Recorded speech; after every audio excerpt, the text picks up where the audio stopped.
Episode 41, बदला और नया खतरा। ज़ैंडर की हार और शून्य के देवता के अस्थायी विनाश के बाद शहर में एक अजीब सी शांति छा गई थी। सूरज की रोशनी पहले से ज्यादा तेज लग रही थी और लोग धीरे धीरे सामान्य जीवन में लौट रहे थे। कबीर और शानवी ने अपनी युग्म शक्ति को और समझना शुरू कर दिया था और उनका रिश्ता पहले से कहीं ज्यादा मजबूत हो गया था। वे अब एक दूसरे के विचारों को सहजता से पढ़ सकते थे और उनका भावनात्मक बंधन अकल्पनीय गहरा हो गया था। लेकिन वे जानते थे कि यह शांति क्षणिक थी। ज़ैंडर की बहन इसाबेल अभी भी जिंदा थी और उसकी आंखों में बदला लेने की आग साफ दिख रही थी। अल्फा क्लेन हार मानने वालों में से नहीं थे और उन्हें पता था कि वे एक नए, ज्यादा घातक तरीके से वापस आएंगे। वरुण ने अपनी हवेली में और ज्यादा शोध करना शुरू कर दिया था।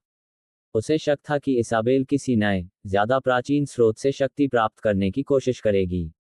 उसे अल्फा क्लेन के इतिहास में कुछ ऐसी कहानियां मिली जिनमें शून्य के देवता को शून्य के हृदय हार्ट ऑफ द वॉइड नामक एक प्राचीन अवशेष के माध्यम से फिर से जगाने की बात की गई थी। यह अवशेष इतना शक्तिशाली था कि इसे केवल अल्फा क्लेन के सबसे शुद्ध रक्त वाले सदस्य ही नियंत्रित कर सकते थे।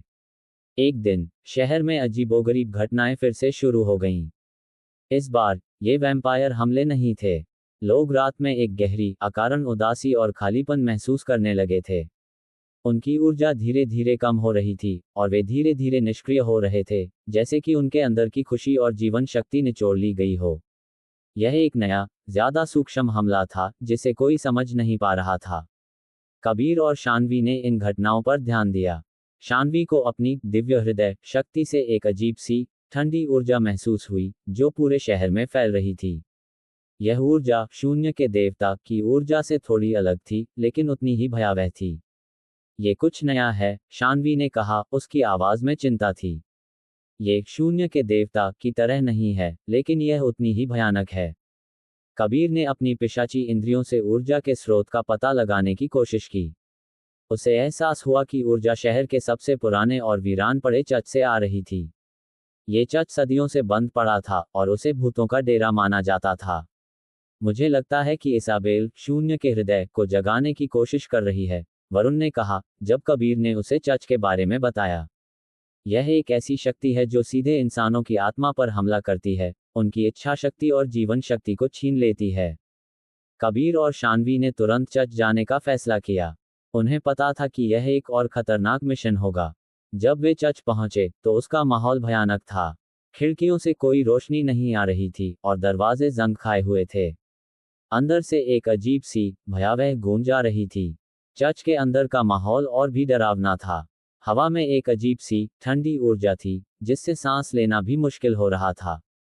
चर्च के बीच में इसाबेल खड़ी थी, उसके चारों ओर कुछ नए, अजीब दिखने वाले वैम्पायर थे जिनकी त्वचा सफेद थी और आंखें गहरी काली। उनके शरीर से एक अजीब सी ठंडी आभा निकल रही थी। इसाबेल के सामने एक प्राचीन वेदी पर एक चमकता हुआ काला पत्थर रखा था जिससे एक काली घुमावदार ऊर्जा निकल रही थी। ये शून्य का हृदय था। इसाबेल उसे सक्रिय कर रही थी और उसकी शक्ति धीरे धीरे पूरे शहर में फैल रही थी। तुम आ गए, कबीर, इसाबेल ने कहा, उसकी आवाज में एक अजीब सी शक्ति थी। मुझे पता था तुम आओगे। तुम अपनी छोटी इंसान प्रेमिका को यहाँ अकेले नहीं छोड़ सकते। उसकी आंखों में एक क्रूर चमक थी। ज़ैंडर की मौत का बदला लिया जाएगा, कबीर। और इस बार मैं तुम्हें सीधे नहीं मारूंगी। मैं तुम्हें अंदर से तोड़ूंगी। मैं तुम्हारी शानवी को धीरे धीरे एक खाली, बेजान खोल में बदल दूंगी। कबीर को गुस्सा आया। उसने इसाबेल पर हमला किया, लेकिन इसाबेल ने अपनी शक्ति केंद्रित की। शून्य के हृदय से निकली काली ऊर्जा ने उसे घेर लिया, जिससे वह और ज्यादा शक्तिशाली हो गई थी। उसके नए वैम्पायर भी कबीर और वरुण पर टूट पड़े। कबीर और वरुण ने अल्फा क्लेन के नए वैम्पायरों से लड़ना शुरू किया। ये वैम्पायर पहले से ज्यादा तेज और क्रूर थे और उनकी हमला करने की शैली ज्यादा सूक्ष्म थी। वे सीधे उनकी आत्मा पर हमला कर रहे थे, उनकी इच्छा शक्ति को कमजोर कर रहे थे।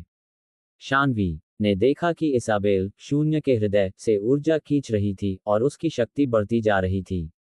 शानवी को एहसास हुआ कि उसे इस हृदय को रोकना होगा, इससे पहले कि वह पूरे शहर को तबाह कर दे।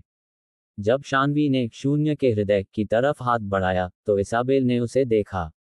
तुम क्या करने वाली हो, इंसान लड़की? तुम इस शक्ति को नहीं समझती। इसाबेल ने शानवी पर एक शक्तिशाली काली ऊर्जा का गोला फेंका। शानवी ने अपनी दिव्य हृदय शक्ति से खुद को बचाया, लेकिन वह कमजोर पड़ रही थी। शून्य का हृदय की ऊर्जा शानवी की आत्मा को खींचने की कोशिश कर रही थी। कबीर ने देखा कि शानवी खतरे में थी। उसने अपनी पूरी शक्ति केंद्रित की और इसाबेल पर एक शक्तिशाली वार किया, जिससे वह थोड़ी देर के लिए पीछे हटी। शानवी, तुम्हें उसे रोकना होगा, कबीर गरजा। शानवी ने अपनी आंखें बंद की और अपनी युग्म शक्ति को कबीर के साथ जोड़ा। उनके शरीर से सुनहरी आभा निकली और शानवी ने अपनी सारी शक्ति उस शून्य के हृदय पर केंद्रित की।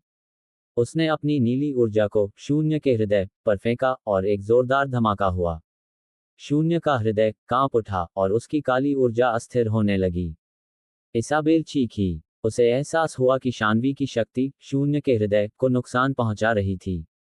उसने शानवी पर फिर से हमला करने की कोशिश की, लेकिन कबीर ने उसे रोका। चर्च में युद्ध जारी था। इसाबेल अब और ज्यादा गुस्सा हो गई थी। उसे बदला लेना था और वह शानवी को किसी भी कीमत पर खत्म करना चाहती थी। एपिसोड 42, शून्य का हृदय और भावनात्मक युद्ध। चर्च के अंदर शून्य के हृदय की काली ऊर्जा और कबीर शानवी की युग्म शक्ति के बीच भयंकर टकराव जारी था। इसाबेल ने अपनी पूरी शक्ति लगा दी थी ताकि शून्य का हृदय पूरी तरह से जागृत हो जाए, लेकिन शानवी की बढ़ती हुई शक्ति उसे लगातार रोक रही थी। कबीर और वरुण भी अल्फा क्लेन के नए ज्यादा घातक वैम्पायरों से जूझ रहे थे, जो इसाबेल को बचाने और शानवी को रोकने की हर संभव कोशिश कर रहे थे। शानवी ने अपनी आंखें बंद की और अपनी युग्म शक्ति को कबीर के साथ और गहराई से जोड़ा। उसके शरीर से सुनहरी आभा और तेज हुई और उसने अपनी सारी ऊर्जा शून्य के हृदय पर केंद्रित की। उसे एहसास हुआ कि यह केवल एक भौतिक वस्तु नहीं थी, बल्कि यह शहर के लोगों की उदासी और खालीपन से ऊर्जा खींच रही थी। उसे इसे जड़ से खत्म करना होगा।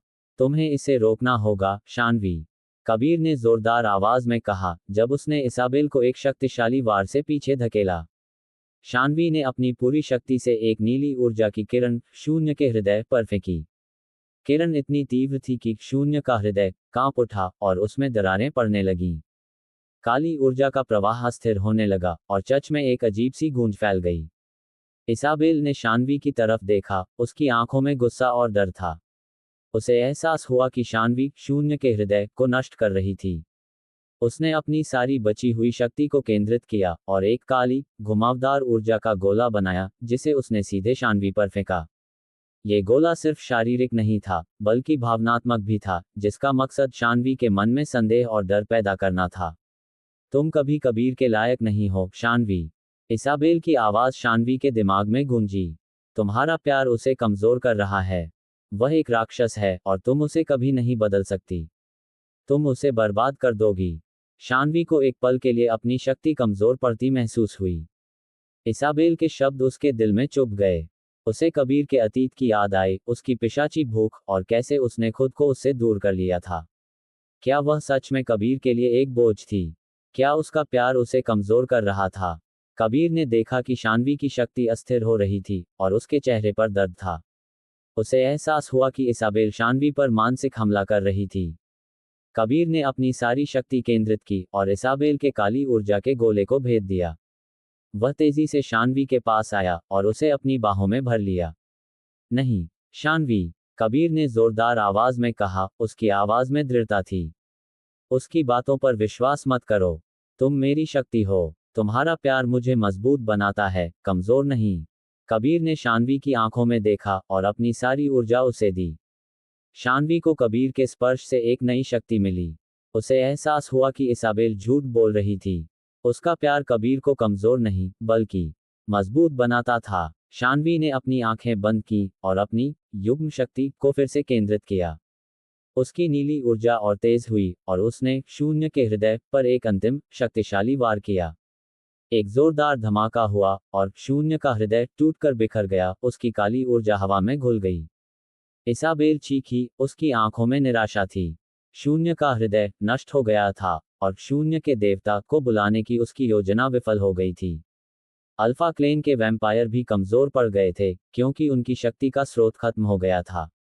कबीर और वरुण ने बचे हुए अल्फा वैम्पायरों को निष्क्रिय किया। इसाबेल ने अपने भाई ज़ैंडर की मौत का बदला लेने की कोशिश की थी, लेकिन वह विफल हो गई थी। उसे एहसास हुआ कि वह कबीर और शानवी की युग्म शक्ति को नहीं हरा सकती थी। यह अभी खत्म नहीं हुआ है, कबीर, इसाबेल ने गुस्से में गुर्राते हुए कहा। तुम्हें अपने अतीत का सामना करना होगा। तुम्हारा वंश तुम्हें कभी नहीं छोड़ेगा। और शून्य का देवता हमेशा एक रास्ता ढूंढेगा। ये कहते हुए इसाबेल ने एक काली धुंध में छलांग लगाई और गायब हो गई। चर्च में अब शांति थी, लेकिन हवा में अभी भी युद्ध की गूंज महसूस की जा सकती थी। कबीर और शानवी एक दूसरे की बाहों में थे, थके हुए लेकिन विजयी। वरुण उनके पास आया, उसके चेहरे पर राहत थी। तुमने कर दिखाया, शानवी, वरुण ने कहा। तुमने शून्य का हृदय को नष्ट कर दिया। शानवी ने कबीर की तरफ देखा। हमने मिलकर कर दिखाया, कबीर। कबीर ने शानवी के माथे पर चूमा। इसाबेल के शब्दों ने उनके दिल में एक अजीब सी बेचैनी छोड़ दी थी। तुम्हें अपने अतीत का सामना करना होगा। तुम्हारा वंश तुम्हें कभी नहीं छोड़ेगा। उन्हें पता था कि शून्य का देवता का खतरा पूरी तरह से टला नहीं था, और कबीर के अतीत का रहस्य अभी भी पूरी तरह से नहीं खुला था। लेकिन इस पल उन्हें अपनी जीत का जश्न मनाना था और एक दूसरे के प्यार में खो जाना था। एपिसोड 43, वंश का अभिशाप और अनकहा दर्द। शून्य का हृदय नष्ट हो चुका था और इसाबेल भाग गई थी, लेकिन उसके अंतिम शब्द कबीर और शानवी के मन में गूंज रहे थे। तुम्हें अपने अतीत का सामना करना होगा।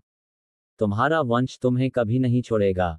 ये सिर्फ एक धमकी नहीं थी, बल्कि एक चेतावनी थी जो कबीर के वंश और प्राचीन प्रतिज्ञा के गहरे रहस्य को उजागर कर रही थी। कबीर को पता था कि उसे अपने अतीत का सामना करना होगा, इससे पहले कि वह उनके भविष्य को तबाह कर दे। अगले कुछ दिनों तक कबीर अजीब सी बेचैनी में रहा। उसे अपने वंश की यादें और भी ज्यादा स्पष्ट रूप से आने लगी थी। खून के प्यासे वैम्पायर, प्राचीन अनुष्ठान और एक भयानक शक्ति जो उसके रक्त में बहती थी। उसे डर था कि वह भी अपने पूर्वजों की तरह बन जाएगा और शानवी को नुकसान पहुंचाएगा। उसकी पिशाची भूख फिर से बढ़ने लगी थी और वह अक्सर रात में बेचैन रहता था। शानवी ने कबीर की पीड़ा को महसूस किया। उसकी युग्म शक्ति उसे कबीर के अंदरूनी संघर्ष को समझने में मदद कर रही थी, लेकिन वह उसे पूरी तरह से नहीं समझ पा रही थी। उसे पता था कि कबीर को अपने अतीत से लड़ना होगा, लेकिन उसे ये भी पता था कि वह उसे अकेला नहीं छोड़ सकती। वरुण ने इसाबेल के शब्दों को गंभीरता से लिया था। उसने रक्त पिशाच, ब्लड वैम्पायर्स के वंश और प्राचीन प्रतिज्ञा के बारे में और ज्यादा शोध करना शुरू कर दिया। उसे कुछ और प्राचीन दस्तावेज मिले, जिनमें एक ऐसे वैम्पायर के बारे में लिखा था जो कबीर के वंश का सबसे शक्तिशाली सदस्य था और जिसने शून्य के देवता को बुलाने के लिए प्राचीन प्रतिज्ञा की थी। इस वैम्पायर का नाम काल था और वह इतना शक्तिशाली था कि उसे कभी हराया नहीं जा सका था। काल, कबीर ने पूछा, जब वरुण ने उसे यह नाम बताया। उसे लगा जैसे उसने ये नाम पहले भी सुना हो, एक भयानक सपने में। हाँ, वरुण ने कहा, वह तुम्हारे वंश का सबसे शक्तिशाली और क्रूर वैम्पायर था। उसने शून्य के देवता को बुलाने के लिए अपनी आत्मा को बेच दिया था, लेकिन किसी कारणवश प्रतिज्ञा पूरी नहीं हो पाई थी, और अब जेंडर और इसाबेल उसे पूरा करना चाहते हैं, शानवी ने कहा। हाँ, वरुण ने कहा, उन्हें लगता है कि तुम्हारी युग्म शक्ति ही इस प्रतिज्ञा को पूरा कर सकती है और काल की शक्ति को फिर से जगा सकती है। कबीर को लगा जैसे उसके सिर पर किसी ने जोरदार वार किया हो। उसे एहसास हुआ कि काल का रक्त उसके अंदर बहता था और उसे डर था कि वह भी काल की तरह बन जाएगा। यह विचार उसे अंदर से खाए जा रहा था। शानवी ने कबीर की आंखों में देखा। उसे पता था कि कबीर को अपने अतीत के इस भयानक सच का सामना करना होगा। उधर इसाबेल चुप नहीं बैठी थी। जेंडर की मौत ने उसे और ज्यादा क्रूर बना दिया था।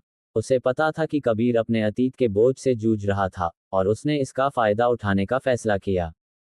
उसने शहर में कुछ और वैम्पायर शिकारियों को भेजा, लेकिन इस बार उनका निशाना सीधे कबीर के दोस्त और शानवी के करीबी लोग थे, ताकि कबीर को भावनात्मक रूप से तोड़ा जा सके।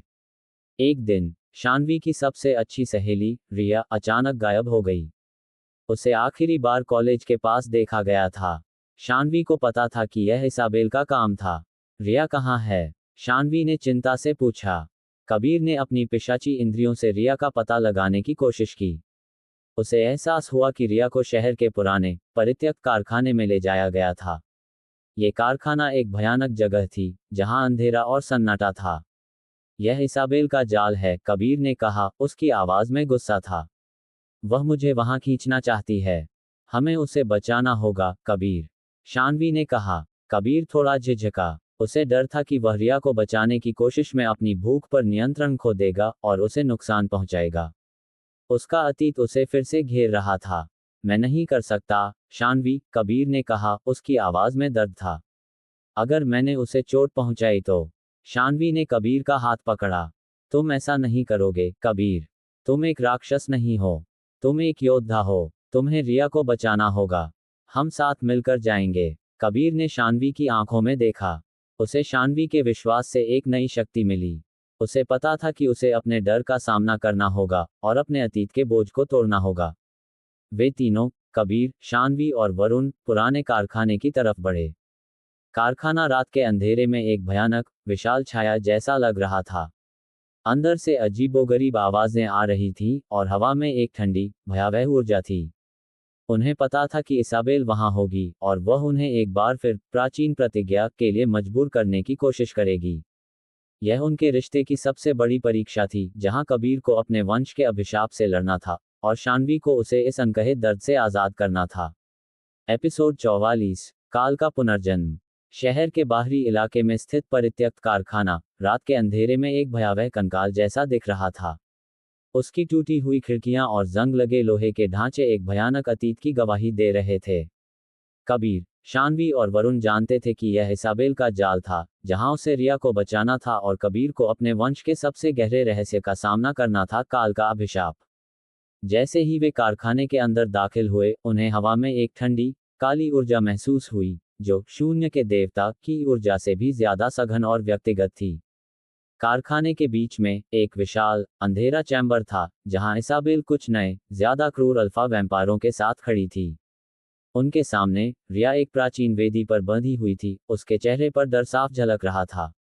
वेदी के नीचे, एक विशाल, प्राचीन ताबीज चमक रहा था, जिससे एक काली, घुमावदार ऊर्जा निकल रही थी।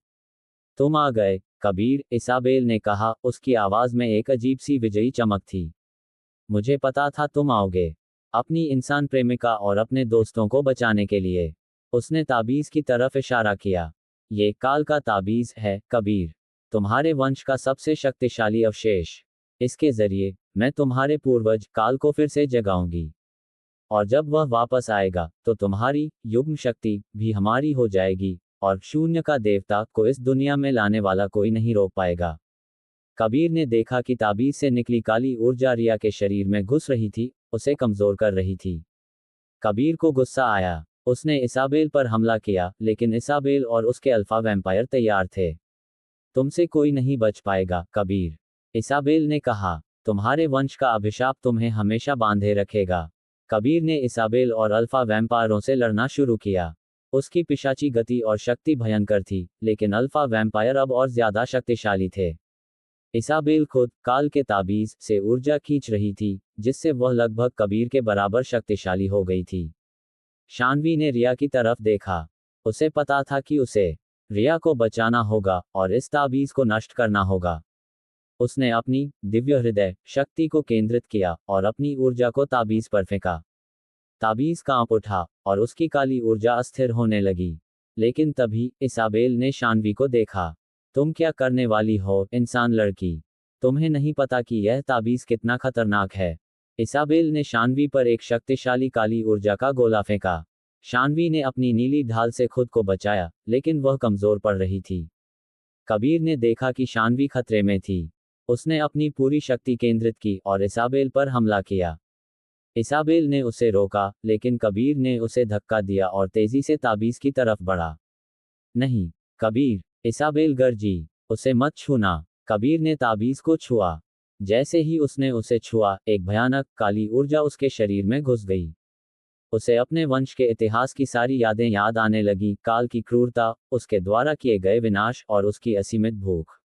उसे लगा जैसे काल की आत्मा उसके शरीर में घुस रही थी, उसे अपने नियंत्रण में लेने की कोशिश कर रही थी।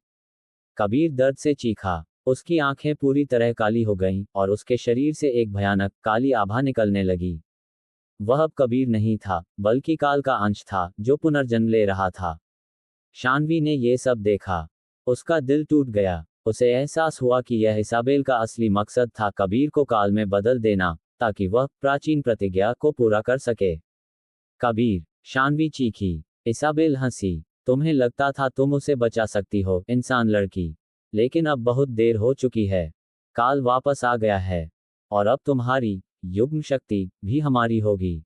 कबीर, जो अब काल के प्रभाव में था, उसकी आंखों में कोई पहचान नहीं थी। उसने शानवी की तरफ देखा और उसकी आंखों में एक अजीब सी क्रूर चमक थी। उसने शानवी पर हमला किया। शानवी को लगा जैसे उसके अपने प्यार ने ही उस पर हमला किया हो। उसका दिल दर्द से भर गया, लेकिन उसे पता था कि उसे कबीर को बचाना होगा, उसे काल के नियंत्रण से आजाद करना होगा। कबीर, ये तुम नहीं हो, शानवी ने कहा, उसकी आवाज में दृढ़ता थी। ये काल है। तुम्हें लड़ना होगा। तुम्हें अपने प्यार के लिए लड़ना होगा। शानवी ने अपनी दिव्य हृदय शक्ति को केंद्रित किया और अपनी सारी ऊर्जा कबीर की तरफ फेंकी। उसकी नीली रोशनी कबीर के शरीर में घुस गई और उसे लगा जैसे कोई अंदर से लड़ रहा हो। कबीर के अंदर एक भयंकर संघर्ष शुरू हो गया, काल की क्रूरता और कबीर के प्यार के बीच। उसकी आंखें कभी लाल होती, कभी काली। उसे शानवी की आवाज सुनाई दी, उसके प्यार की गूंज उसके दिमाग में गूंज रही थी। मैं तुमसे प्यार करती हूं, कबीर, शानवी ने कहा, उसकी आंखों में आंसू थे। तुम्हें लड़ना होगा, हमारे प्यार के लिए। कबीर के शरीर में कंपन हुआ। उसे अपनी सारी यादें याद आने लगी, शानवी के साथ बिताए पल, उनका प्यार, उनकी जीत। उसने अपनी पूरी इच्छाशक्ति को केंद्रित किया और काल के नियंत्रण का विरोध किया। वरुण भी शानवी की मदद कर रहा था। उसने एक प्राचीन मंत्र का उच्चारण किया, जो आत्माओं को शुद्ध कर सकता था। मंत्र की गूंज कारखाने में फैल गई और काली ऊर्जा कमजोर पड़ने लगी। कबीर दर्द से चीखा, लेकिन इस बार ये दर्द आजादी का था। उसकी आंखों से काली ऊर्जा निकलने लगी और उसकी आंखें धीरे धीरे फिर से लाल होने लगी, लेकिन अब उनमें प्यार और पहचान थी। शानवी, कबीर ने कहा, उसकी आवाज में दर्द था, लेकिन वह अब कबीर था। इसाबेल ने ये सब देखा, उसकी आंखों में दहशत थी। काल का पुनर्जन्म विफल हो गया था।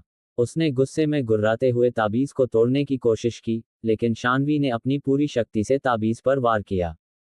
ताबीज टूटकर बिखर गया और काल की बची हुई ऊर्जा हवा में घुल गई। इसाबेल को एहसास हुआ कि वह हार गई थी। उसने रिया को छोड़ दिया, जो जमीन पर गिर गई। इसाबेल ने अपने अल्फा वैम्पायरों को इकट्ठा किया और एक काली धुंध में छलांग लगाई और गायब हो गई। कबीर शानवी के पास आया, उसे अपनी बाहों में भर लिया। शानवी ने उसे कसकर गले लगा लिया, उसके चेहरे पर राहत थी। तुमने कर दिखाया, कबीर, शानवी ने कहा, तुमने काल को हरा दिया। कबीर ने शानवी के माथे पर चूमा। उसे पता था कि उसके वंश का अभिशाप अभी पूरी तरह से खत्म नहीं हुआ था, और काल की आत्मा हमेशा उसके अंदर एक खतरा बन सकती थी। लेकिन इस पल, उसने अपने प्यार की शक्ति से अपने अतीत को हराया था। यह उनके रिश्ते का एक नया मोड़ था, जहां उन्हें एक दूसरे को समझने और स्वीकार करने की चुनौती मिली थी। एपिसोड 45, वंश का आह्वान और आत्मा की पुकार। कारखाने में काल के प्रभाव से आज़ादी पाने के बाद कबीर और शानवी ने एक गहरी सांस ली, लेकिन वे जानते थे कि युद्ध अभी खत्म नहीं हुआ था। काल की आत्मा कबीर के अंदर एक निष्क्रिय खतरा बन गई थी, और इसाबेल अपने अगले घातक हमले की तैयारी कर रही थी। उन्हें काल के वंश के अभिशाप से पूरी तरह मुक्त होने का रास्ता खोजना था, और शानवी को अपनी युग्म शक्ति के बारे में और रहस्य पता चलने वाले थे। कबीर का मन शांत था, लेकिन उसे कभी कभी काल की पुरानी यादें और उसकी क्रूरता महसूस होती थी, जैसे कोई धीमी गूंज। उसे अपनी भूख पर नियंत्रण रखना पहले से ज्यादा मुश्किल हो रहा था, खासकर जब वह अकेला होता था। शानवी उसकी इस पीड़ा को समझ रही थी, और वह हर पल उसके साथ रहने की कोशिश करती थी, उसकी युग्म शक्ति से उसे शांत करती थी। वरुण ने काल के ताबीज के अवशेषों और प्राचीन ग्रंथों से मिली जानकारी को जोड़कर देखा।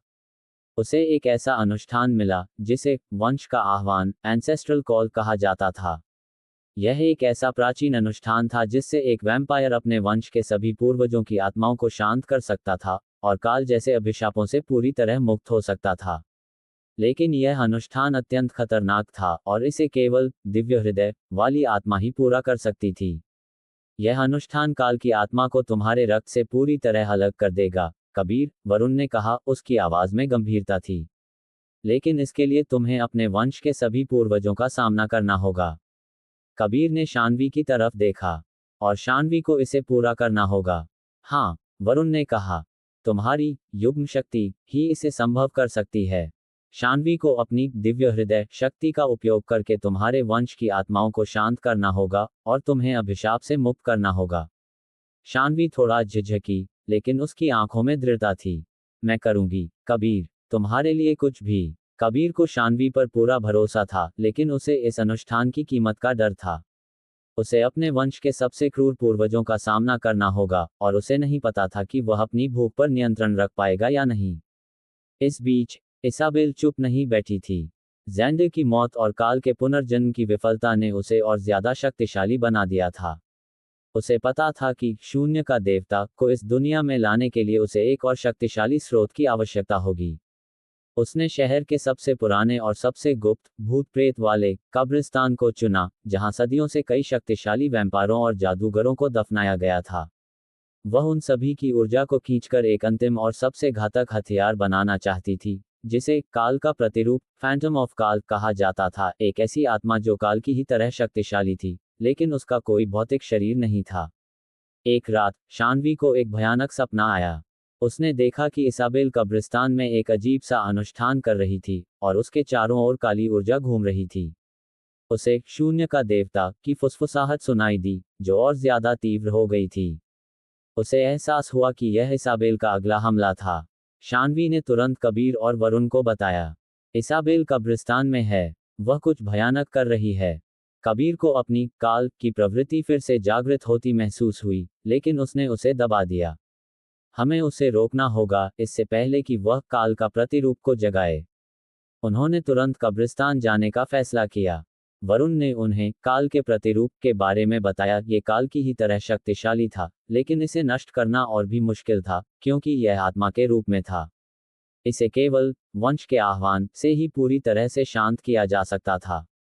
जैसे ही वे कब्रिस्तान के पास पहुंचे, उन्हें एक ठंडी काली हवा महसूस हुई, जो हड्डियों तक को ठंडी कर रही थी।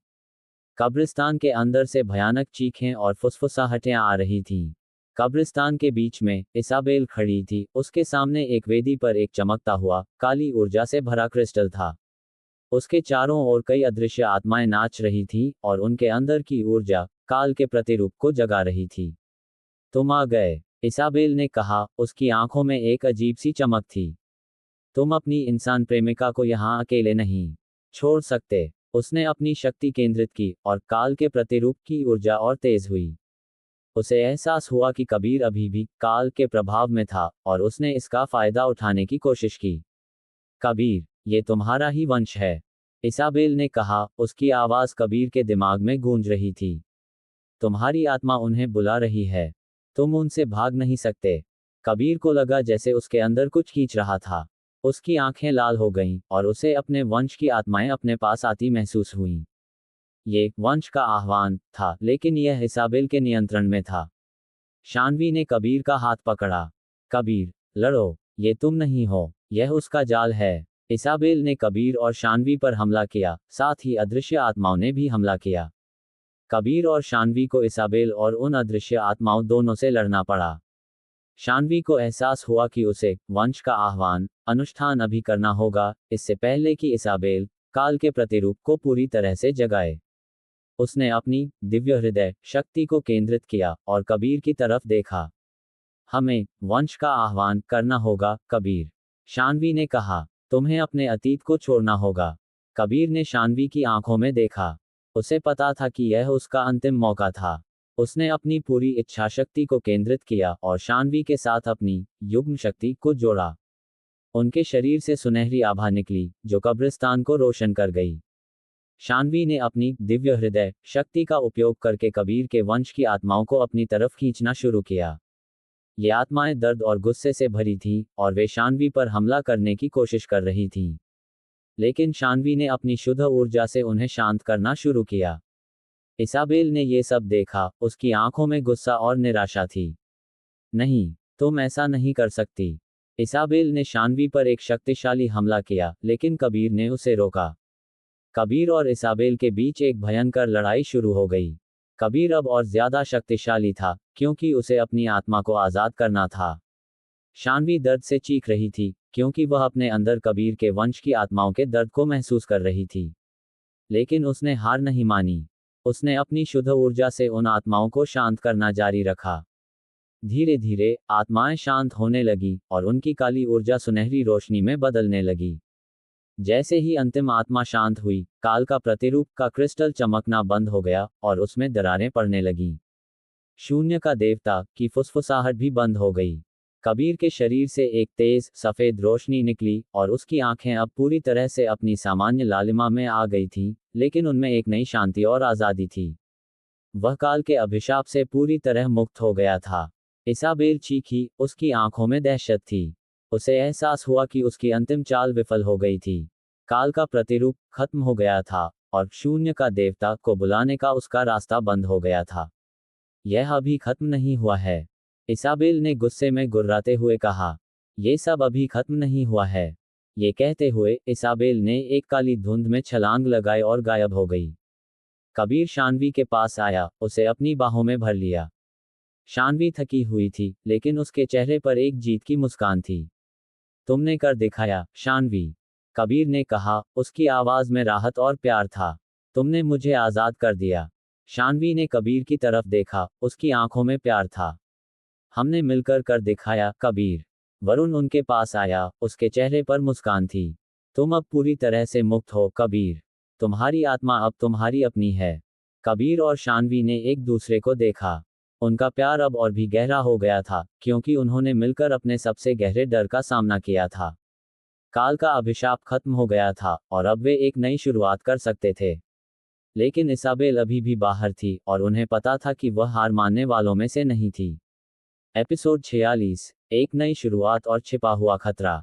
काल के अभिशाप से मुक्त होने के बाद कबीर ने एक ऐसी शांति महसूस की जो उसने कभी अनुभव नहीं की थी। उसकी आंखों की लालिमा अब गहरी और स्थिर थी और उसकी पिशाची भूख पर उसका नियंत्रण पूरी तरह से बहाल हो गया था। शानवी की दिव्य हृदय शक्ति ने उसे वास्तव में आजाद कर दिया था और उनका युग्म शक्ति का बंधन अब पहले से कहीं ज्यादा पवित्र और अटूट महसूस हो रहा था। उन्होंने एक दूसरे को गले लगाया और उस पल में उन्हें लगा जैसे उन्होंने दुनिया की हर लड़ाई जीत ली हो। अगले कुछ हफ्तों तक कबीर और शानवी ने अपने रिश्ते को और मजबूत करने पर ध्यान दिया। वे कॉलेज वापस जाने लगे और अपनी सामान्य जिंदगी को फिर से जीने की कोशिश की। उनके दोस्तों रिया और अंजलि को ये सब अजीब लग रहा था, लेकिन उन्होंने कबीर और शानवी की बदलती ऊर्जा को महसूस किया और उनके बीच के गहरे बंधन को देखा। रिया, जो इसाबेल के जाल से बची थी, धीरे धीरे ठीक हो रही थी, हालांकि उसे उस रात की कोई स्पष्ट याद नहीं थी। वरुण भी खुश था, लेकिन सतर्क था। उसे पता था कि इसाबेल इतनी आसानी से हार नहीं मानेगी। वह शून्य के देवता और अल्फा क्लेन के बारे में और ज्यादा शोध कर रहा था, ये जानने के लिए कि उनका अंतिम लक्ष्य क्या था और इसाबेल अब क्या योजना बना रही थी। उसे एक प्राचीन किंवदंती मिली जिसमें शून्य के देवता के एक ऐसे पहलू का उल्लेख था जो सीधे इंसानों के सपनों पर हमला करता था, उनकी इच्छा शक्ति को धीरे धीरे खत्म कर देता था और उन्हें एक बेजान खोल में बदल देता था। एक रात शानवी को एक अजीब सा सपना आया। वह एक अंधेरी जगह पर थी जहां अनगिनत आत्माएं दर्द से चीख रही थीं। एक काली परछाई उसके पास आए और उसे लगा जैसे कोई उसकी खुशी और उम्मीद को निचोड़ रहा हो। शानवी डर कर जाग गई, उसका दिल जोरों से धड़क रहा था। उसने तुरंत कबीर को जगाया। कबीर, मुझे एक भयानक सपना आया। मुझे लगा जैसे कोई मेरी आत्मा को खींच रहा हो। कबीर ने शानवी को अपनी बाहों में भर लिया। उसे भी एक अजीब सी बेचैनी महसूस हुई थी, लेकिन उसे कोई सपना नहीं आया था। उसने अपनी पिशाची इंद्रियों को केंद्रित किया और उसे शहर में एक अजीब सी, हल्की, लेकिन लगातार काली ऊर्जा महसूस हुई, जो धीरे धीरे फैल रही थी। ये शून्य के देवता का नया रूप है, वरुण ने कहा, जब उन्होंने उसे सपने और ऊर्जा के बारे में बताया। ये शून्य का आह्वान है। इसाबेल उसे सीधे लोगों के सपनों के जरिए बुला रही है। उसे पता चला कि शून्य का आह्वान एक धीमी और सूक्ष्म प्रक्रिया थी। शून्य का देवता सीधे हमला नहीं करता था, बल्कि लोगों की आत्माओं को धीरे धीरे खत्म करता था, जिससे वे अपने जीवन के प्रति उदासीन हो जाते थे। यह एक ऐसी प्रक्रिया थी जिससे शहर धीरे धीरे एक बेजान, खाली जगह में बदल जाएगा। कबीर ने अपनी मुट्ठियां कस लीं। तो इसाबेल हमें अंदर से तोड़ना चाहती है। हाँ, वरुण ने कहा। वह जानती है कि तुम अब अजेय हो, इसलिए वह एक ऐसा हमला कर रही है जिसे तुम सीधे नहीं देख सकते। और इसका निशाना तुम दोनों भी हो, खासकर शानवी, क्योंकि उसकी दिव्य हृदय शक्ति शून्य के आह्वान के लिए सबसे शक्तिशाली ऊर्जा स्रोत है। शानवी को अपनी आंखों के सामने शहर को खोखला होते हुए देखने का विचार भयावह लगा। उसे पता था कि उन्हें इसे रोकना होगा, लेकिन इस बार लड़ाई सीधी नहीं थी, यह आत्मा और मन की लड़ाई थी। अगले कुछ दिनों में शहर में सपनों की बीमारी फैलने लगी। लोग दिन में उदासीन रहते थे, रात में भयानक सपने देखते थे और धीरे धीरे उनकी ऊर्जा खत्म होती जा रही थी। कॉलेज के छात्र भी इससे प्रभावित होने लगे थे। एक शाम रिया और अंजलि शानवी के पास आई, उनके चेहरे पर उदासी थी। मुझे रात में भयानक सपने आते हैं, शानवी, रिया ने कहा। और मैं दिन में बहुत थका हुआ महसूस करती हूँ। मुझे कुछ भी करने का मन नहीं करता। अंजलि ने भी वैसी ही शिकायत की। शानवी को पता चला कि शून्य का आह्वान अब शहर को पूरी तरह से अपनी चपेट में ले रहा था। कबीर और शानवी ने रात में शहर पर निगरानी रखना शुरू किया। उन्होंने देखा कि इसाबेल शहर के एक पुराने परित्यक्त ओपेरा हाउस में थी। यह ओपेरा हाउस सदियों से बंद पड़ा था और उसे भूतों का डेरा माना जाता था। अंदर से एक अजीब सी मधुर लेकिन भयावह धुन आ रही थी, जो लोगों के सपनों में घुस रही थी। वह लोगों को संगीत के जरिए नियंत्रित कर रही है, शानवी ने फुसफुसाते हुए कहा। उनकी आत्माओं को खींच रही है। कबीर ने शानवी का हाथ थामा। हमें उसे रोकना होगा, लेकिन इस बार हमें चुपचाप काम करना होगा। उन्होंने ओपेरा हाउस में घुसपैठ करने की योजना बनाई। उन्हें पता था कि इसाबेल वहां होगी और वह अपनी नई, ज्यादा सूक्ष्म शक्तियों का उपयोग करेगी। यह उनके लिए एक नई शुरुआत थी, जहां उन्हें एक ऐसे दुश्मन का सामना करना था जिसे सीधे नहीं देखा जा सकता था और जहां खतरा उनके सबसे करीबी लोगों के सपनों में छिपा था। उद्धरण एपिसोड 47 सपनों का युद्ध और आत्मा का बलिदान। शहर के परित्यक्त ओपेरा हाउस से आ रही अजीब, मधुर धुन रात के सन्नाटे को चीर रही थी।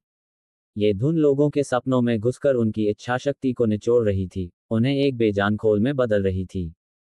कबीर, शानवी और वरुण ओपेरा हाउस के पास पहुंचे, उनके चेहरों पर दृढ़ संकल्प था। उन्हें पता था कि इसाबेल अंदर थी और वह शून्य का आह्वान को पूरी तरह से जगाने की कोशिश कर रही थी। ओपेरा हाउस का मुख्य द्वार जंग खाया हुआ था, लेकिन कबीर ने अपनी पिशाची शक्ति से उसे आसानी से खोल दिया। अंदर का माहौल भयावह था। हवा में एक ठंडी, घुटन भरी ऊर्जा थी और ओपेरा हाउस के हर कोने से अजीब सी फुसफुसाहटें आ रही थीं। स्टेज पर इसाबेल खड़ी थी, उसके चारों ओर कुछ नए, अदृश्य वैम्पायर थे जो हवा में तैर रहे थे। उसके सामने एक प्राचीन पियानो रखा था, जिससे वह भयावह धुन निकल रही थी। तुम आ गए, इसाबेल ने कहा, उसकी आवाज में एक अजीब सी गूंज थी, जैसे वह हवा में तैर रही हो। मुझे पता था तुम आओगे, लेकिन अब बहुत देर हो चुकी है। शून्य का आह्वान अब पूरी तरह से जागृत हो रहा है। तुम शहर को नहीं बचा पाओगे। इसाबेल ने अपनी उंगलियां पियानो पर रखीं और धुन और तेज हो गई। कबीर और शानवी को लगा जैसे उनके दिमाग में कुछ घुस रहा हो, उनकी इच्छाशक्ति कमजोर पड़ रही हो। ये सीधे हमारे दिमाग पर हमला कर रही है, वरुण ने कहा, उसके हाथ में प्राचीन खंजर था। शानवी ने अपनी आंखें बंद की और अपनी दिव्य हृदय शक्ति को केंद्रित किया। उसे एहसास हुआ कि शून्य का आह्वान सीधे सपनों की दुनिया से जुड़ा था। उसे वहीं जाना होगा जहां ये खतरा पैदा हो रहा था। मुझे सपनों की दुनिया में जाना होगा, शानवी ने कहा, उसकी आवाज में दृढ़ता थी। मैं शून्य का आह्वान को वहीं से रोक सकती हूँ। कबीर ने शानवी का हाथ कसकर पकड़ा। ये खतरनाक है, शानवी। तुम अकेली नहीं जा सकती। मुझे जाना होगा, कबीर, शानवी ने कहा। तुम्हारी युग्म शक्ति मुझे वहां मजबूत रखेगी। तुम और वरुण यहां इसाबेल को रोको। मुझे समय चाहिए। कबीर थोड़ा झिझका, लेकिन उसने शानवी की आंखों में दृढ़ता देखी। उसे पता था कि शानवी सही कह रही थी। यह उसकी लड़ाई थी। शानवी ने अपनी आंखें बंद की और अपनी युग्म शक्ति को केंद्रित किया। उसके शरीर से सुनहरी आभा निकली और वह धीरे धीरे अदृश्य होने लगी, जैसे वह हवा में घुल रही हो। कुछ ही पल में शानवी का शरीर हवा में घुल गया और वह सपनों की दुनिया में प्रवेश कर गई। सपनों की दुनिया एक अजीब और भयावह जगह थी। चारों तरफ अंधेरा था और अनगिनत आत्माएं दर्द से चीख रही थीं। शानवी को लगा जैसे वह एक ऐसे समुद्र में थी जहां हर तरफ निराशा और खालीपन था। शून्य का आह्वान एक विशाल, काली परछाई के रूप में उसके सामने था, जो लोगों की आत्माओं को खींच रहा था। तुम यहाँ क्या कर रही हो, इंसान लड़की? शून्य का आह्वान की आवाज गूंजी, जैसे हजारों आत्माएं एक साथ बोल रही हों। तुम हमें नहीं रोक सकती। शानवी ने अपनी दिव्य हृदय शक्ति को केंद्रित किया और उसके हाथों से नीली रोशनी निकली। उसने अपनी शुद्ध ऊर्जा से उन आत्माओं को शांत करने की कोशिश की जो शून्य का आह्वान के प्रभाव में थीं। इधर ओपेरा हाउस में कबीर और वरुण इसाबेल और उसके अदृश्य वैम्पायरों से लड़ रहे थे। इसाबेल अब और ज्यादा शक्तिशाली थी क्योंकि वह शून्य का आह्वान से ऊर्जा खींच रही थी। तुम उसे नहीं बचा पाओगे, कबीर, इसाबेल ने कहा, उसकी आवाज में जीत की चमक थी। तुम्हारी इंसान प्रेमिका अब सपनों की दुनिया में फंस चुकी है। शून्य का आह्वान उसे पूरी तरह से खा जाएगा। कबीर को गुस्सा आया। उसने अपनी पूरी पिशाची शक्ति केंद्रित की और इसाबेल पर हमला किया। वरुण भी उसके साथ था, अपने प्राचीन खंजर से अदृश्य वैम्पायरों को रोक रहा था। सपनों की दुनिया में शानवी शून्य का आह्वान से लड़ रही थी। शून्य का आह्वान ने शानवी पर मानसिक हमले किए, उसे उसके सबसे गहरे डर और संदेह दिखाए। उसे कबीर के अतीत की यादें दिखाई गईं, उसके वंश का अभिशाप, और उसे लगा जैसे वह कबीर के लिए एक बोझ थी। तुम उसे कमजोर कर रही हो। शून्य का आह्वान की आवाज गूंजी। तुम्हें उसे छोड़ देना चाहिए। शानवी को दर्द महसूस हुआ, लेकिन उसने हार नहीं मानी। उसे कबीर का प्यार याद आया, उसकी आंखों में दृढ़ता थी। उसने अपनी युग्म शक्ति को केंद्रित किया और कबीर की तरफ ध्यान लगाया। उसे कबीर की ऊर्जा महसूस हुई, जो उसे शक्ति दे रही थी। नहीं, शानवी ने जोरदार आवाज में कहा, मेरा प्यार उसे मजबूत बनाता है। मैं तुम्हें कभी सफल नहीं होने दूंगी। शानवी ने अपनी सारी दिव्य हृदय शक्ति को एक साथ उमड़ पड़ने दिया। उसके शरीर से एक तेज सुनहरी रोशनी निकली जो शून्य का आह्वान की काली परछाई से टकराए। शून्य का आह्वान दर्द से चीखा और उसकी काली ऊर्जा अस्थिर होने लगी। ओपेरा हाउस में इसाबेल को लगा जैसे उसकी शक्ति कमजोर पड़ रही थी। उसे एहसास हुआ कि शानवी शून्य का आह्वान को हरा रही थी। उसने पियानो पर अपनी उंगलियां और तेज की, लेकिन धुन अस्थिर होने लगी। शानवी ने अपनी सारी बची हुई ऊर्जा को केंद्रित किया और शून्य का आह्वान पर एक अंतिम शक्तिशाली वार किया। एक जोरदार धमाका हुआ और शून्य का आह्वान की काली परछाई टूटकर बिखर गई, उसकी आत्माएं शांत हो गईं। सपनों की दुनिया में रोशनी फैल गई। शानवी थककर जमीन पर गिर गई। उसे लगा जैसे उसकी सारी ऊर्जा खत्म हो गई हो। ओपेरा हाउस में शून्य का आह्वान के खत्म होते ही इसाबेल की शक्ति भी कमजोर पड़ गई। उसके अदृश्य वैम्पायर भी धुएं में बदलने लगे। इसाबेल गुस्से में गुर्राई, उसे एहसास हुआ कि वह हार गई थी। तुमने हमें फिर से हरा दिया, इसाबेल ने कहा, उसकी आवाज में निराशा थी। लेकिन यह अभी खत्म नहीं हुआ है। शून्य का देवता हमेशा एक रास्ता ढूंढेगा। ये कहते हुए इसाबेल ने एक काली धुंध में छलांग लगाई और गायब हो गई। कबीर और वरुण शानवी के पास दौड़े। शानवी का शरीर ओपेरा हाउस के फर्श पर पड़ा था, उसकी सांसें तेज चल रही थीं। कबीर ने उसे अपनी बाहों में भर लिया। शानवी, तुम ठीक हो? कबीर ने पूछा, उसकी आवाज में चिंता थी। शानवी ने अपनी आंखें खोलीं और कबीर की तरफ देखा। उसके चेहरे पर एक हल्की मुस्कान थी। हाँ, कबीर, मैंने कर दिखाया। कबीर ने शानवी के माथे पर चूमा। उन्हें पता था कि उन्होंने एक और बड़ी लड़ाई जीत ली थी, लेकिन इसाबेल अभी भी बाहर थी और शून्य का देवता का खतरा अभी भी पूरी तरह से टला नहीं था। लेकिन इस पल उन्हें अपनी जीत का जश्न मनाना था और एक दूसरे के प्यार में खो जाना था। उनका प्यार ही उनकी सबसे बड़ी शक्ति थी और उन्हें पता था कि वे हमेशा एक दूसरे के लिए खड़े रहेंगे। एपिसोड 48, भविष्यवाणी की कुंजी और अंतिम तैयारी। शून्य का आह्वान को हराने और सपनों की दुनिया से सुरक्षित लौटने के बाद शानवी ने अपने अंदर एक नई शक्ति और समझ महसूस की थी। युग्म शक्ति अब उनके लिए सिर्फ एक ढाल नहीं, बल्कि ब्रह्मांड के रहस्यों को खोलने वाली एक कुंजी बन गई थी। इसाबेल भाग गई थी, लेकिन उसके अंतिम शब्द शून्य का देवता हमेशा एक रास्ता ढूंढेगा कबीर और शानवी के मन में गूंज रहे थे। उन्हें एहसास हुआ कि जब तक शून्य का देवता का मूल स्रोत मौजूद है, तब तक खतरा बना रहेगा। कबीर और शानवी ने वरुण के साथ मिलकर शून्य का देवता के बारे में और गहराई से शोध करना शुरू किया। इस बार वे सिर्फ अल्फा क्लेन के इतिहास में नहीं, बल्कि प्राचीन ब्रह्मांडीय विद्या और अलौकिक शक्तियों के मूल सिद्धांतों में खुदाई कर रहे थे। शानवी की बढ़ी हुई दिव्य हृदय शक्ति उसे उन ग्रंथों में छिपी हुई सूक्ष्म ऊर्जाओं को महसूस करने में मदद कर रही थी, जिससे उन्हें सही दिशा मिल रही थी। कई दिनों के गहन शोध के बाद उन्हें एक प्राचीन भविष्यवाणी मिली, जो किसी भी अन्य वैम्पायर या इंसान के ज्ञान से परे थी। ये भविष्यवाणी शून्य के देवता के जन्म और उसके अंतिम विनाश के बारे में थी। भविष्यवाणी में लिखा था कि शून्य का देवता ब्रह्मांड के उस मूल बिंदु पर स्थित है जहां से सब कुछ शुरू हुआ और जहां सब कुछ खत्म होगा, जिसे शून्य का कोर ऑफ द वॉइड कहा जाता था। शून्य का कोर, कबीर ने पूछा। उसके माथे पर चिंता की लकीरें थीं। ये कहाँ है? भविष्यवाणी में इसका कोई सीधा उल्लेख नहीं है, वरुण ने कहा। उसके चेहरे पर भी चिंता थी। लेकिन इसमें लिखा है कि युग्म शक्ति ही शून्य के कोर तक पहुंचने का एकमात्र रास्ता है। ये शक्ति उन्हें आकाशीय गलियारे सेलेस्टियल कॉरिडोर से गुजरने की क्षमता देगी, जो समय और स्थान से परे है। शानवी ने कबीर की तरफ देखा। तो हमें वहां जाना होगा कबीर। हमें शून्य के कोर को हमेशा के लिए खत्म करना होगा। कबीर जानता था कि यह उनका सबसे खतरनाक मिशन होगा। ये सिर्फ एक वैम्पायर से लड़ाई नहीं थी, बल्कि ब्रह्मांड के मूल खतरे से आमना सामना था।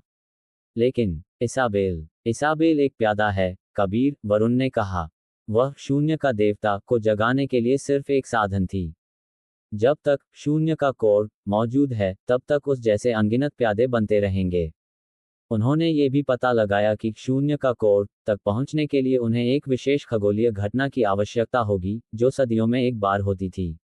ये घटना कुछ ही दिनों में होने वाली थी, जब तारे एक विशेष संरेखण में आते थे, जिससे आकाशीय गलियारे के लिए एक अस्थायी पोर्टल खुलता था। तो हमारे पास ज्यादा समय नहीं है, शानवी ने कहा। कबीर और शानवी ने अपनी युग्म शक्ति को और विकसित करना शुरू किया। वरुण ने उन्हें आकाशीय गलियारे में प्रवेश करने के लिए कुछ प्राचीन मंत्र और ध्यान विधियां सिखाईं। उन्हें अपनी शक्तियों को इस हद तक केंद्रित करना था कि वे अपने भौतिक शरीर को छोड़कर केवल अपनी आत्माओं से यात्रा कर सकें। इस बीच इसाबेल भी अपने अंतिम हमले की तैयारी कर रही थी। ज़ैंडर की मौत और शून्य का आह्वान की विफलता ने उसे और ज्यादा जुनूनी बना दिया था।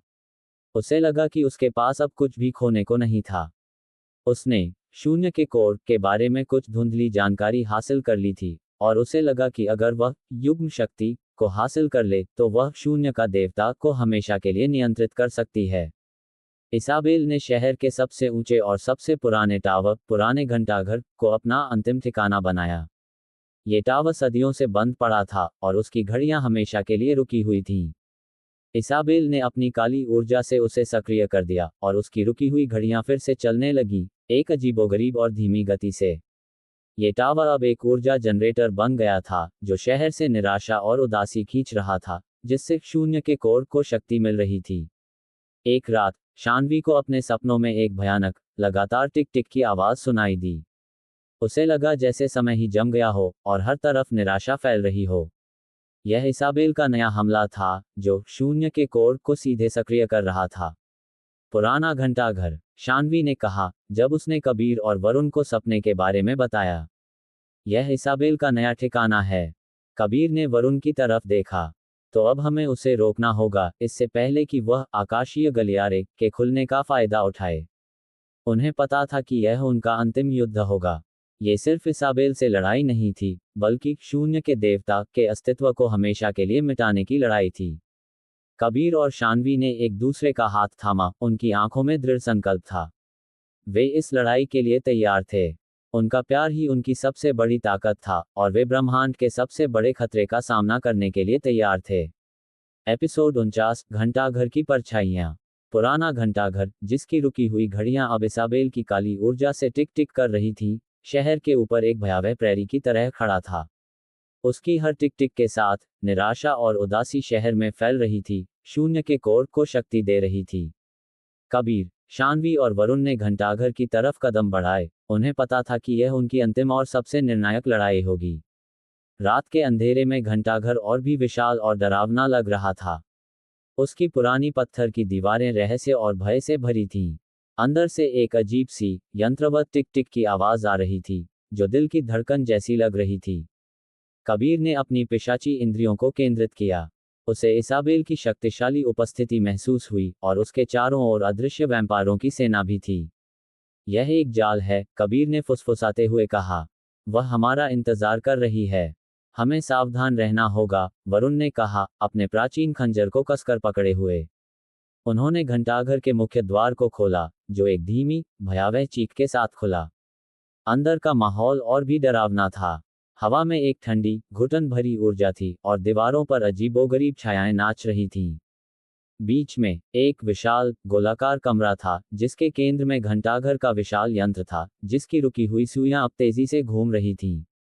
इस यंत्र से काली ऊर्जा निकल रही थी, जो पूरे शहर में फैल रही थी। और वहां, घड़ी के यंत्र के पास इसाबेल खड़ी थी। उसकी आंखें काली चमक रही थीं, और उसके चारों ओर एक अदृश्य ऊर्जा का घेरा था। उसके साथ कुछ नए, बेहद शक्तिशाली वैम्पायर थे, जिनकी त्वचा लगभग पारदर्शी थी, और जिनकी आंखों में कोई चमक नहीं थी। ये शून्य के देवता के सबसे वफादार और भयानक सेवक थे। तुम आ गए, कबीर, इसाबेल ने कहा, उसकी आवाज में एक अजीब सी, प्रतिध्वनित गूंज थी। मुझे पता था तुम आओगे। तुम अपनी छोटी इंसान प्रेमिका को यहाँ अकेले नहीं छोड़ सकते। लेकिन अब बहुत देर हो चुकी है। शून्य का कोर अब पूरी तरह से जागृत हो रहा है। तुम हमें नहीं रोक पाओगे। उसने अपनी शक्ति केंद्रित की और घंटाघर का यंत्र और तेजी से घूमने लगा। काली ऊर्जा का प्रवाह और सघन हो गया, जिससे कबीर और शानवी को लगा जैसे उनकी आत्माएं निचुड़ी जा रही हों। ये सिर्फ एक यंत्र नहीं है, वरुण ने कहा, उसकी आवाज में दर्द था। ये शून्य का कोर का प्रवेश द्वार है। कबीर ने शानवी का हाथ थामा। उन्हें एहसास हुआ कि उन्हें इस यंत्र को रोकना होगा। कबीर ने इसाबेल पर हमला किया, लेकिन इसाबेल और उसके वैम्पायर तैयार थे। कबीर और वरुण दोनों ने उन वैम्पायरों से लड़ना शुरू किया। ये वैम्पायर पहले से कहीं ज्यादा शक्तिशाली थे, और उनकी हमला करने की शैली इतनी तेज थी कि उन्हें रोकना मुश्किल हो रहा था। शानवी ने देखा कि घंटाघर के यंत्र से निकली काली ऊर्जा शहर में फैल रही थी, लोगों को और ज्यादा निराशा और उदासीनता में धकेल रही थी। उसे एहसास हुआ कि उसे इस यंत्र को रोकना होगा। जब शानवी ने यंत्र की तरफ हाथ बढ़ाया, तो इसाबेल ने उसे देखा। तुम क्या करने वाली हो, इंसान लड़की? तुम्हें नहीं पता कि यह यंत्र कितना खतरनाक है। इसाबेल ने शानवी पर एक शक्तिशाली काली ऊर्जा का गोला फेंका। शानवी ने अपनी दिव्य हृदय शक्ति से खुद को बचाया, लेकिन वह कमजोर पड़ रही थी। शून्य का कोर की ऊर्जा शानवी की आत्मा को खींचने की कोशिश कर रही थी। कबीर ने देखा कि शानवी खतरे में थी। उसने अपनी पूरी शक्ति केंद्रित की और इसाबेल पर हमला किया। इसाबेल ने उसे रोका, लेकिन कबीर ने उसे धक्का दिया और तेजी से यंत्र की तरफ बढ़ा। नहीं, कबीर, इसाबेल गरजी, उसे मत छूना। कबीर ने यंत्र को छुआ। जैसे ही उसने उसे छुआ, एक भयानक काली ऊर्जा उसके शरीर में घुस गई। उसे लगा जैसे शून्य का कोर की सारी निराशा और खालीपन उसके अंदर भर रहा हो। उसे अपने अंदर एक भयानक शून्य महसूस हुआ, और उसे लगा जैसे उसकी आत्मा उससे दूर जा रही थी। शानवी ने ये सब देखा। उसका दिल टूट गया। उसे एहसास हुआ कि इसाबेल का असली मकसद कबीर को शून्य का कोर से जोड़ना था, ताकि शून्य का देवता सीधे उसके माध्यम से इस दुनिया में आ सके। कबीर, शानवी चीखी। इसाबेल हंसी। तुम्हें लगता था तुम उसे बचा सकती हो, इंसान लड़की। लेकिन अब बहुत देर हो चुकी है। कबीर अब शून्य का देवता का द्वार बन गया है। कबीर, जो अब शून्य के कोर के प्रभाव में था, उसकी आंखों में कोई पहचान नहीं थी।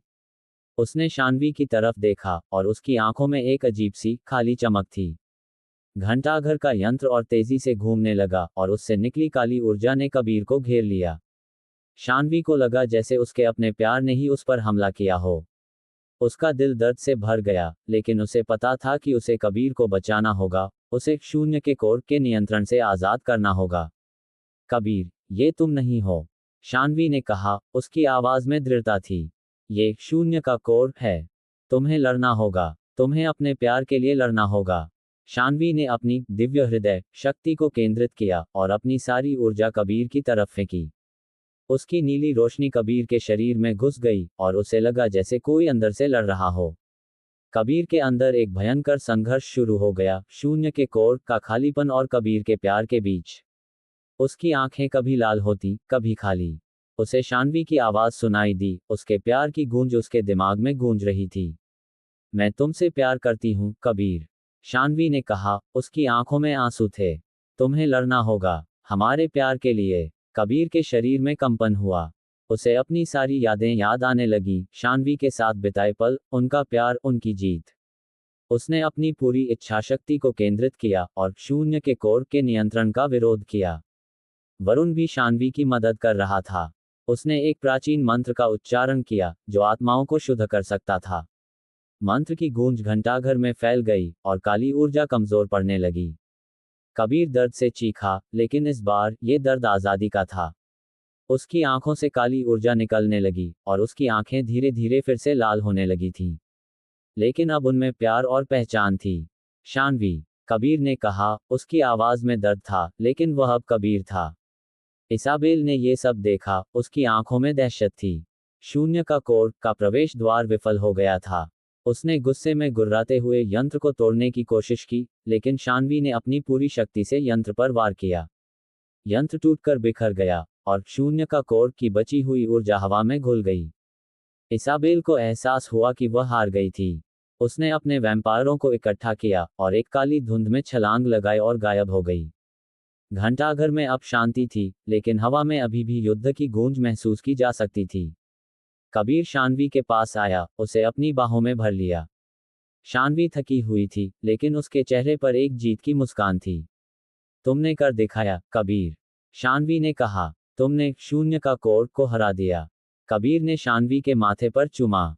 उसे पता था कि शून्य का देवता का खतरा अभी पूरी तरह से टला नहीं था और इसाबेल अभी भी बाहर थी। लेकिन इस पल उसने अपने प्यार की शक्ति से ब्रह्मांड के सबसे बड़े खतरे को हराया था। यह उनके रिश्ते का एक नया मोड़ था, जहां उन्हें एक दूसरे को समझने और स्वीकार करने की चुनौती मिली थी। एपिसोड 50, आकाशीय गलियारे का रहस्य। पुराने घंटाघर में शून्य के कोर के प्रवेश द्वार को नष्ट करने के बाद कबीर और शानवी ने एक पल के लिए राहत की सांस ली। उन्होंने इसाबेल को हरा दिया था और एक बड़े खतरे को टाल दिया था, लेकिन उनके मन में अभी भी एक सवाल था, क्या शून्य का देवता पूरी तरह से खत्म हो गया था? इसाबेल के भागने के बाद भी उसकी यह बात गूंज रही थी कि शून्य का देवता हमेशा एक रास्ता ढूंढेगा। उन्हें एहसास हुआ कि जब तक शून्य का देवता का मूल स्रोत ब्रह्मांड में मौजूद है, खतरा हमेशा बना रहेगा। कबीर, शानवी और वरुण ने अपनी हवेली में वापस आकर गहन चर्चा की। वरुण ने अपनी प्राचीन पुस्तकों और मानचित्रों को फिर से खंगाला। उसे एक ऐसा खंड मिला जिसमें शून्य के कोर के बारे में और भी गहराई से जानकारी थी। इसमें लिखा था कि शून्य का कोर एक भौतिक स्थान नहीं है, बल्कि यह एक अलौकिक आयाम है जो ब्रह्मांड की शुरुआत और अंत से जुड़ा है। इसे केवल आकाशीय गलियारे सेलेस्टियल कॉरिडोर के माध्यम से ही पहुंचा जा सकता है। तो ये सिर्फ एक प्रवेश द्वार नहीं था, शानवी ने कहा, उसकी आवाज में विस्मय था। ये पूरी तरह से एक अलग आयाम है। हाँ, वरुण ने कहा, और भविष्यवाणी में ये भी लिखा है कि युग्म शक्ति ही इस गलियारे में प्रवेश कर सकती है। ये शक्ति तुम्हें समय और स्थान की बाधाओं से परे ले जाएगी। कबीर को एहसास हुआ कि उनका अगला मिशन और भी बड़ा होने वाला था। यह अब सिर्फ वैम्पायरों से लड़ाई नहीं थी, बल्कि ब्रह्मांडीय शक्तियों का सामना था। हमें इसे हमेशा के लिए खत्म करना होगा। लेकिन यह आकाशीय गलियारा कब खुलेगा? वरुण ने एक प्राचीन खगोलीय चार्ट दिखाया। ये कुछ ही दिनों में खुलेगा, जब तारे एक विशेष संरेखण में आएंगे। ये सदियों में एक बार होता है और ये शून्य के कोर तक पहुंचने का एकमात्र मौका है। उन्होंने ये भी पता लगाया कि आकाशीय गलियारे में प्रवेश करने के लिए उन्हें अपनी युग्म शक्ति को अपनी उच्चतम क्षमता तक बढ़ाना होगा। उन्हें अपने भौतिक शरीरों को पीछे छोड़कर केवल अपनी आत्माओं से यात्रा करनी होगी। यह एक खतरनाक प्रक्रिया थी, क्योंकि अगर कुछ गलत हुआ तो उनकी आत्माएं हमेशा के लिए गलियारे में भटक सकती थीं। कबीर और शानवी ने अपनी युग्म शक्ति पर ध्यान केंद्रित करना शुरू किया। वे हर दिन घंटों तक ध्यान करते थे, एक दूसरे की ऊर्जा में गहराई से उतरते थे। उन्हें एक दूसरे के डर, उम्मीदें और सपने महसूस होने लगे। उनकी ऊर्जाएं एक दूसरे में इतनी घुल मिल गई थीं कि वे लगभग एक इकाई बन गए थे। इस बीच इसाबेल चुप नहीं बैठी थी। ज़ैंडर की मौत और शून्य के कोर के प्रवेश द्वार के विनाश ने उसे और ज्यादा जुनूनी और हताश कर दिया था। उसे पता था कि उसके पास अब ज्यादा समय नहीं बचा था।